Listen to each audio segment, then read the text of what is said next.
નમસ્કાર દર્શક મિત્રો, સત્યમેવ જયતે લાઈવ ન્યૂઝમાં આપ સૌનું હાર્દિક સ્વાગત છે। લગ્નમાં ડાન્સ થયેલી મારામારીની અતાવત રાખીને 6 જણાએ નરહરી સર્કલ નજીક યુવક ઉપર તલવાર અને પાઇપ વડે હુમલો કર્યો હતો।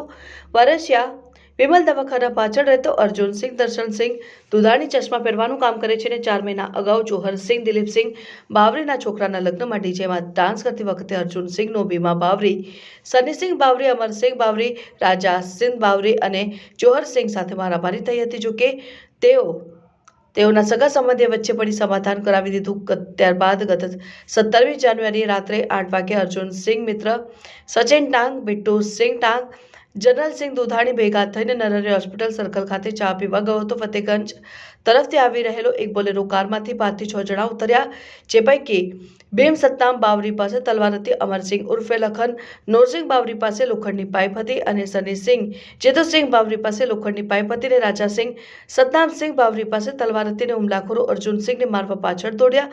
અર્જુનસિંહ ફુવારા સર્કલ થઈ બીઓબીના એટીએમ તરફ ગયો હતો। જોકે હુમલાખોરોએ અર્જુનસિંહ પર લોખંડની પાઇપ તથા તલવાર વડે હુમલો કર્યો। જોકે આ દરમિયાન અર્જુનસિંહના મિત્રો ત્યાંથી ભેગા ગયા હતા અને સયાજીગંજ પોલીસે તપાસ હાથ ધરી છે।